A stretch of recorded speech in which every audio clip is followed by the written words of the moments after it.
Have you guys ever wondered how to make one ingredient no glue clear slime? Well, I'll show you guys how to make that today. So guys, the hashtag notification squad for my last video is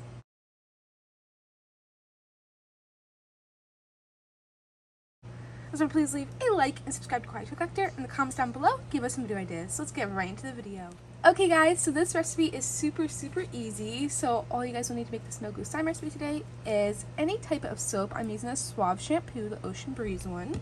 You guys will also need a bowler plate to make your slime in, a mixing tool, and last but not least, this is optional, you can use food coloring. I like using food coloring for no glue slime recipes.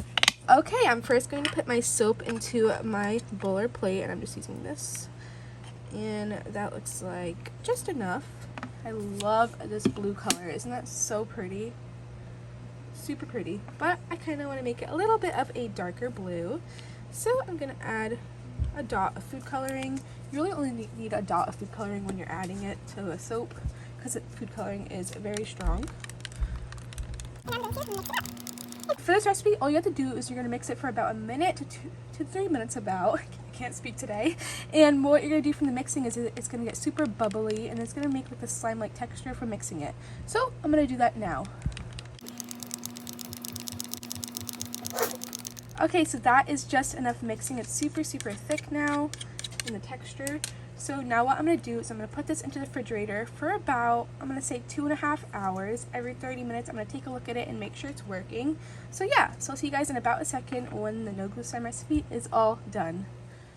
Okay guys, so it's been about 2.5 hours and here it is. I feel like the color got a little bit different while being in the refrigerator.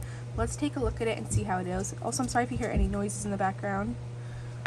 Whoa, this turned out awesome. It's kind of on the thicker side for a no glue slime recipe, so I feel like the soap definitely added to that and from all the mixing. Let's see if I can get it all out of this bowl. Yeah, it's quite sticky still because it is a soap slime. This is so pretty. I love the color. And it's quite clicky. That's really good for a no glue slime recipe. Again, it's really sticky because it is made from soap. But look how awesome this turned out. I can't believe this was only one ingredient, and this is why I love using Suave shampoo for no glue slime recipes. I'm going to give this a 10 out of 10 for no glue slime recipe and a win-win. If you guys have been around on my channel for a while, you know I used to always do that for slime recipes. But look how awesome it is. I can't get over the color. It's so pretty. Yes, but this no glue slime recipe was such a win-win and a 10 out of 10 for me. It turned out great. This will melt after a little bit because it is made from soap. But I mean, if you want to make some quick slime, if you have a free day or you're just bored, definitely try out this recipe. It's only one ingredient. But yeah, thank you guys so much for watching this video today. Also, I'm sorry I haven't been uploading that much. I've been sick, but I'm going to get back to my uploading schedule and I will be uploading 2 times a week and posting a bunch of YouTube shorts for you guys since you guys have been seeming to love them. But yeah, thank you guys so much for watching this video today. Remember, please leave a like and subscribe to Kawaii Toy Collector in the comments down below. Give us some video ideas. Bye guys, I love you so much and peace. Remember to subscribe to my YouTube channel and check out all of my social medias. They'll be linked down below. Bye! And remember, thumbs up for no glue slime recipes. Bye!